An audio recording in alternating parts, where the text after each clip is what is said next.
Hey guys, what's going on? It's DJ TLM. You're watching DJ TLM TV, and it's Monday, so it's time for a new Q&A video, and this is a very important topic. Each and every one of you will be in a situation where you have to give this some serious thought.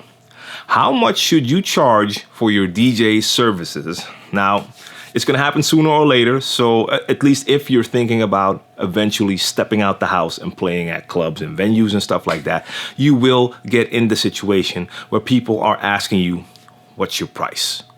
Now, for me personally, especially those first times, I was scared to death to name a price because I had no clue of what would be acceptable. So I would have to come up with a price on my own.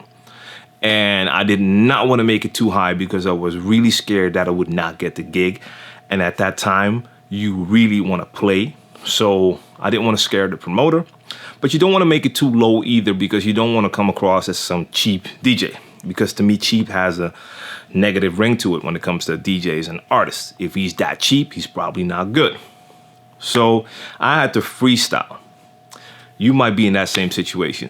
Now, of course, I'm not going to be able to name a price because there's no worldwide standard price list for DJs. And it's going to be different depending on the genre, depending on if you're playing at a bar, a club, a festival, if you're a mobile DJ, if you're playing in a city, what kind of city, small city, big club, small club, depending on the country, it's going to be different everywhere. So there's no way that I can say this is a standard price. So first of all, once you get in the situation that you have to think of a price, try to find DJs that are in a similar situation, but preferably that have been there for a couple years longer. So they have a little bit more experience and see if they're willing to share some knowledge when it comes to this. They might not want to give you their current price. Some will, some won't. But even if they can give you a number that's in the same ballpark. So you have at least an estimate, a number that you can keep in your mind. Like, I want to make sure that it's somewhere around that figure.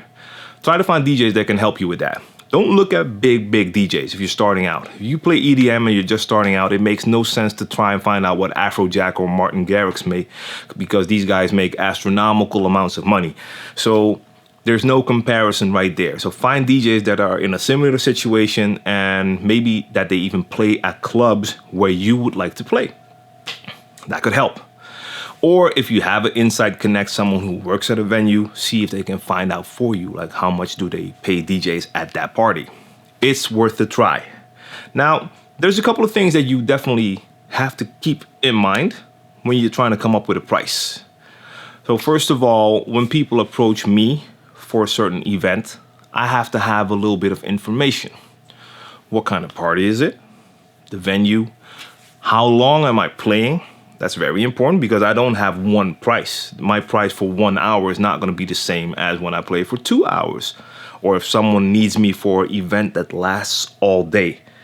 Even if I'm not DJing all day, but I have to be there all day, time is money. So you have to make a calculation. Where is it? Do I have to travel a long way? If I have to travel further, it's going to cost me more gas. Or right now, I don't have a car right now, so I rent. I have to keep that in mind too.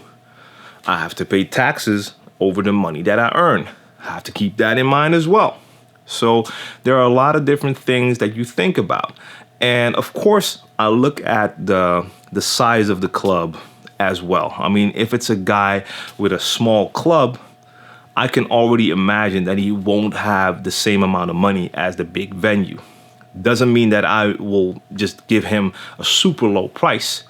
But if I name my price, I might just let him know, will this work for you? And if it doesn't work, I might be able to drop it down a little bit. I will not do that with a big venue because I know that they can afford it. So all of these things are things that you have to keep in mind. So there's a lot of info that comes into play. I have my standard prices, but it's not going to be the same for everyone. I will always try to keep in consideration what the situation is for that gig. Now, what you can do if you don't know what price you have to name and someone approaches you, say you get an email and someone wants to book you and they want to know your price. You can also answer that with a question of your own and ask them, what's the budget for the DJ? Of course, they can lie. They can say we have no money.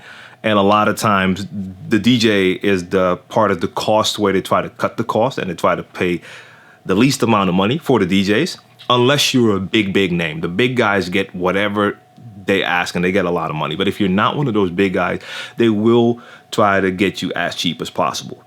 But if you ask them what's your budget and they come back with an answer and the answer has a price, you now have something that you can use to start your negotiation. They might name a price and it might shock you because you're like, wow, that's more than I've ever asked. And you can be like, okay, I'll do it. Or you see a price and it's way below what you had in mind. At least now you can make like a counter offer. You can imagine if they say we have $50 and you're like, damn, I want to make at least 150. You can send a letter back, send a mail back and tell them like, okay, that's below my budget. I normally charge, and name a number that's a little bit higher than your actual fee. I normally charge $200, but seeing that you have a lower fee, the lower budget, could you maybe do it for 150?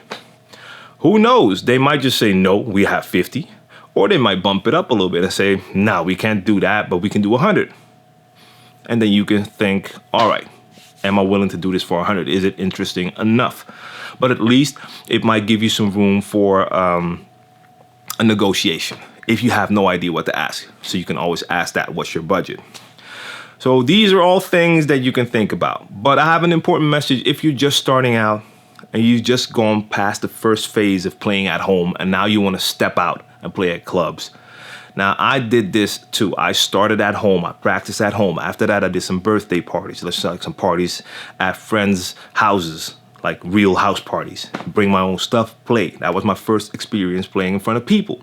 Even if they're your friends, it's still a gathering of people and you have to entertain them with your music. After that, I did a monthly gig. That was my first official gig at a local youth center. And I didn't get to name a price. They had like no budget. They paid every DJ 25 guilders, which is like, at the time was like $12. I could care less because that was my first real venue with a real stage and a real DJ booth, big speakers. I got to play my music there and people would come and I would get 25 guilders at the end of the evening, and the next morning, Saturday morning, I was at the local record store around the corner from my house buying new music. So to me, I was on top of the world at that time. Now after that, this is still in my starting phase. I was offered a gig, a weekly gig at a local, you can say it was like between a bar and a club, but it was for students. And I did that gig for a year. Every week they had a jam session with a live band. They played a lot of soul and funk type of stuff. And after that, I would DJ the rest of the night. I did that 1 year long for free. No money, not even travel expenses, nothing. Best experience of my life. Best experience ever. And I would advise you to do that if you're in that same position. You're just starting out, because when you're just starting out, experience and promo is key, and it's way more important than financial gain. So making money is not as important as the experience that you can gain by playing in an actual club situation. And this was not easy. I really had to pay some dues there because it was a jam session. They played soul and funk, but the crowd consisted of students. And at that time, students were not really into hip hop and R&B. And my crates were filled with nothing but hip hop and R&B. So every week I had to entertain a crowd that was not really into my music with my music. So that taught me so many things. I learned how to test a record and read the crowd, see how it works, make a fast transition or leave it longer when they get that right, give that right reaction, all that stuff. So that is priceless and was way more important than earning a little money. Imagine if I would have said no because they had no money. I would not have that year of experience. man, it even gave me some of my first experiences of playing with a live band, because when the jam session was going on and the band started to play, sometimes I would just start to scratch from my DJ booth and have a little bit of a jam session of my own with the band. Let me cut it short because this video is gonna go on way too long. I'm gonna speak on this for hours, but I don't wanna make the video too long.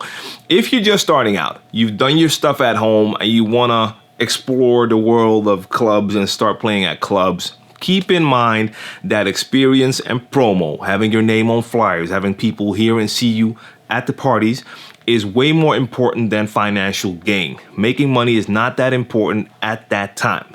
If you can make money, that's cool. If you can't really make money, maybe they're only giving you free drinks and you can bring 5 friends at first. If that is your first step into that whole club world, go for it. But there will come a time when you've gained enough experience, and then it definitely should become more of a business mind state, because you paid your dues, you've been practicing, you might have done gigs for free, your name has been out there more. If you want to make this your career, then this is what also should be paying your bills, and it's time to start making some money. Might not be a lot at first, but you will have to start really charging. And if you've been playing for longer, don't let people come at you with the promo talk either. I've had people come at me when I was playing for like 10 years already, and they approached me with no money, but my name would be printed on 10,000 flyers.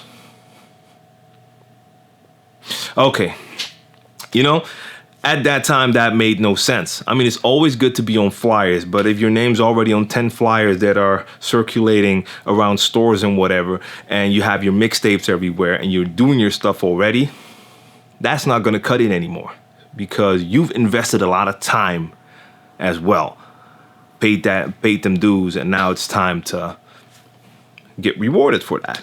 So I hope this info helps you out. It will still be hard. I still get offers for certain gigs where I really have to think hard. I have prices for my normal club situations, but I get approached for different type of corporate events, or sometimes a wedding. And that's going to be a different situation. I have to ask different questions. I had to do a corporate event, and at that corporate event, at a large congress, and I had to play in between certain demos that were given by a technical university, and I had to be there all day. And for one of those events, I also had to produce a special jingle. So that time you really have to consider a lot of different things. You have to ask a lot more money because you're going to be there all day. This is funded by the government, so there's no talk about no budget. They have the budget, but you don't want to be that greedy SOB because you know they have money and all of a sudden you charge astronomical figures. So it will always be something that you have to give it some thought, unless it's a normal club gig and you have your standard fee at a certain point and then you just have your standard fee. You might be able to negotiate it a bit up and down if needed, but that's what it is. All right, guys, if you have a certain method, or if you're willing to share how you do it or what your prices are, please make sure that you also name what type of DJ you are and how long you've been playing. But if you're willing to share even a little bit, leave it in the comment section down below, because there's a lot of people out there who, just like me when I started out, have no clue where to begin, and it is hard. So thumbs up if this info helped you out. I'll be back real soon. Subscribe to the channel if you haven't done so already so you don't miss out on any of my future videos, and I'll be back with a new Q&A on Friday.